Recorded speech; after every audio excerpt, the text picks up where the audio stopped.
born Gravatt, friends in the garden. Once upon a time, there was a little happy third grader named Morgan. She loved math and the outdoors. One day, after her math lesson, Morgan was leaving her classroom for recess and decided to go explore a school garden.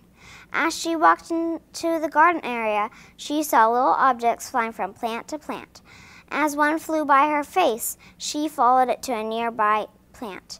To her surprise, she found the objects to be her favorite bug, ladybugs. Morgan watched as the red ladybugs crawled from the stems to the leaves in the search of their favorite food, aphids.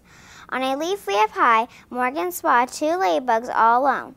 Morgan had a great idea. She searched the garden and found the perfect jar that even had little tiny holes in the lid. She headed back and caught the two ladybugs. She picked 5 leaves, placed them in the jar, and twisted the lid on tight. As she held the jar up in the air, she said out loud, "I will name you Lucy and Lucky." Her great idea was making pets out of ladybugs. Morgan ran back to her classroom to show and tell her whole class about her great adventure in the school garden.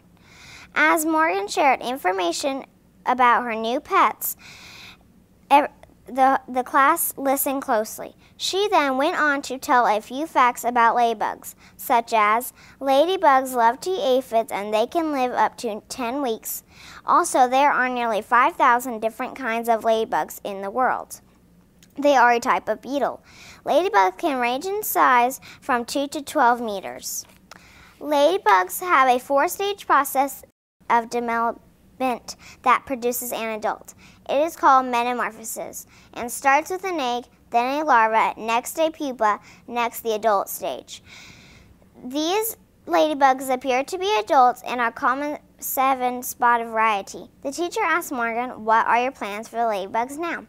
Morgan replied, "Since I have named them, I plan to keep them for pets." The teacher raised her hand for a second question. This time she said, "Morgan, if you were a ladybug, where do you want to live?" Morgan thought for a moment while she stared at her new pets. With a tear welling in her eyes, she said, "If I were a ladybug, I would want to live in school garden, because I would be able to eat aphids, fly freely, and be with my family." The class and teacher watched as Morgan walked sadly towards the door. As she exited, she said, "Please excuse me for a few minutes. I will be right back." She walked slowly out from the garden, talking to her new friends all the way. When she reached the garden, she sat down and opened the jar. She gently laid the jar on its side and watched as the two ladybugs crawled onto a leaf. She whispered to Lucky and Lucy, "I will never forget you. I hope you never forget me." She then stood up and began to walk from the garden. But after a couple of steps, she had a ladybug land on her nose. She stopped to stare cross-eyed at the ladybugs.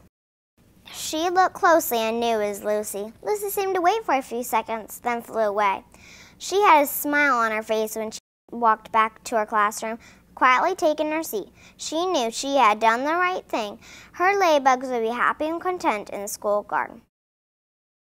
We were going to go out to dinner on New Year's Eve, and my dad had been keeping it a secret, and he told me, and I'm like, oh my gosh, I was so excited. We researched ladybugs for quite a few months. It's fun to learn about, they're fun to learn about, and they're fun to write stories about.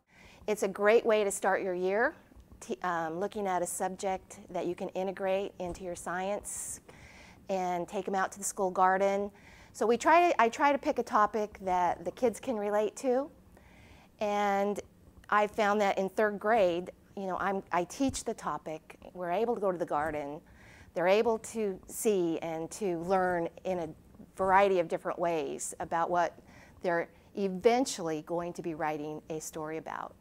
I think ag literacy in general is very important to understand where their food, where their fiber, all of the technology aspects. There's a lot that goes into it. It works very well into my curriculum.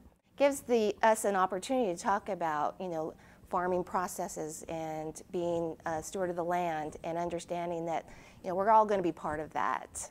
So it's an amazing way to teach that.